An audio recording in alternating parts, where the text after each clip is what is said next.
guys, welcome back to the craft room. I am so glad that you could join me. I am going to tell you how I finished this Tunisian crochet cross stitch alien square. This is a double-sided square, but before I get started, I do want to say this is not a tutorial on how to. I am not going to crochet and show you how I did it or cross stitch and how I did it, but I am going to tell you how I did it.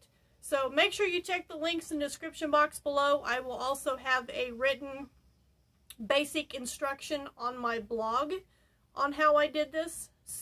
And if you're a written person and not just a visual person, make sure you go check that out as well. Let's get into how I made it. So, let me tell you what you need to get started. I chose to use cotton yarn with this project. The type of yarn that you want to use for your project is your choice. It doesn't have to be cotton. You could use acrylic or wool or whatever type of yarn you choose, whatever brand. So that is not important, and gauge is not important. This is all your interpretation. So, I used Lily Sugar and Cream yarn. I used this one, which is black, and this one, which is called Maud Green. So those are two colors that I chose to use. You will also need a crochet hook. You just need a regular size crochet hook for this. You don't need a long one or any type of fancy Tunisian crochet hook. You can just use a regular size crochet hook. I like to use a size I, or a 5.5 millimeter, to make my Tunisian simple stitch canvas for my cross stitch. You will also need a tapestry needle for doing your cross stitch. You will need a pair of scissors. You will also need to have a basic knowledge of how to create a simple Tunisian stitch square. You will need to know how to do regular single crochet, and you will need to have a basic knowledge of how to read a graph and create a cross stitch pattern on a canvas that you make from your yarn. Okay, this is not going to be a how-to tutorial. I'm not going to show you step by step. I'm just going to tell you what I have done to create this project. You'll need to make 2 squares. You'll need to chain 19 so that you have a total of 19 loops on your hook, and you will do a total of 16 rows of simple Tunisian crochet. Now this, I have not blocked this or anything. Mine did not curl a whole lot.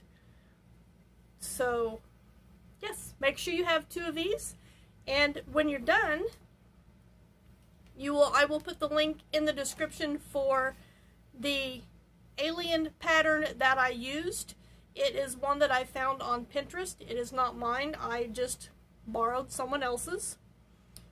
You will also need to, and with mine, I left 2 rows at the bottom and 2 rows at the top, below and above where the end of the cross stitch, pattern ended.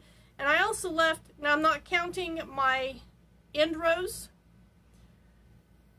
but starting with the rows where you have the horizontal bars, let me show you on this one. I'm not counting this outside row here where my chain stitch is. I'm starting with my first horizontal bar. So I left 1, 2, 3, 4 horizontal bars on both sides.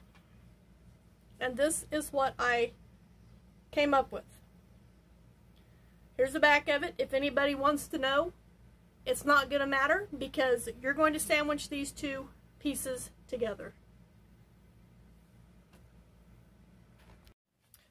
Okay. Here is my finished square. Like I said, I just did a single crochet around into the chain stitches on the top and the bottom and the sides of my 2 panels. I crocheted them together. I put 2 single crochets in the last loop and the first loop on the corners. So I put 2 single crochets here on the side when I started the next side, and 2 single crochets at the top before I turned the corner, which gave it a nice round corner. This is the back side of my project, And here is the front side of my project. My square measures approximately 5 3/4 inches by 5 3/4 inches. And when I was done, I just took my ends and I ran them down in and pulled them in the middle, kind of like you do when you do finish up an amigurumi. You just run your tails in. They're hidden. You can't see them. I love it. What do you guys think? Let me know down in the comments below what you think of this, and make sure and give this video a thumbs up if you like these type of projects, and I will definitely be doing some more. It's time to go back to Pinterest and find my next graph.